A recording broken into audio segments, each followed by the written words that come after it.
Hello and welcome to N News. I'm your reporter David Frey, bringing you the latest updates on the escalating situation in Gaza.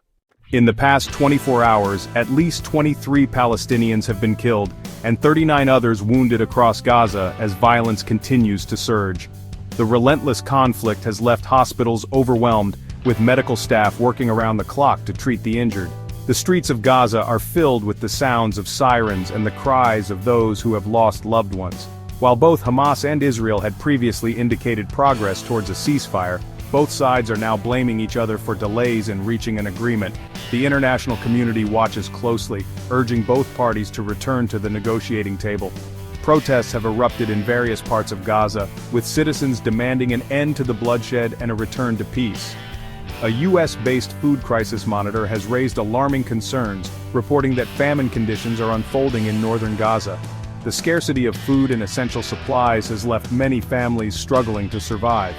Humanitarian aid workers are doing their best to provide relief, but the blockade makes it incredibly difficult to get necessary supplies into the region.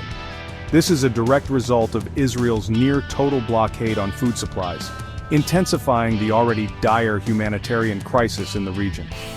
The blockade has not only restricted food, but also medical supplies, exacerbating the suffering of the people. Children are particularly vulnerable, with many showing signs of severe malnutrition.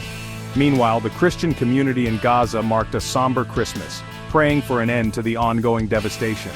The usual festive spirit was replaced with a sense of mourning and hope for peace. Churches that once echoed with hymns of joy now resonate with prayers for safety and an end to the conflict. In the occupied West Bank city of Bethlehem, known as the birthplace of Jesus, prayers were dedicated to the countless victims of what many describe as acts of genocide. The city, usually bustling with pilgrims and tourists, now stands as a somber reminder of the ongoing conflict. Memorials for the victims have been set up, with people from all walks of life coming together to pay their respects and call for an end to the violence. In neighboring Lebanon, the situation remains tense and uncertain. Prime Minister Najib Mikati has called on the US and France-led monitoring committee to intervene, emphasizing the urgent need for international support. He urged them to pressure Israel into ceasing violations of its ceasefire with Hezbollah, highlighting the ongoing breaches that threaten regional stability. Mikati also demanded the immediate withdrawal of Israeli forces from southern Lebanon, stressing the importance of respecting Lebanese sovereignty. As of now, the death toll from Israel's ongoing military campaign in Gaza has risen to an estimated 45,361 Palestinians. This staggering number reflects the intense and relentless nature of the conflict, which has devastated countless families and communities. With over 107,800 wounded since October 7, 2023, hospitals are overwhelmed, struggling to provide adequate care amidst the chaos. Medical supplies are running low, and the healthcare system is on the brink of collapse. The conflict erupted following Hamas-led attacks on Israel that claimed 1,139 lives. These attacks have led to a severe escalation, with both sides suffering significant casualties and widespread destruction.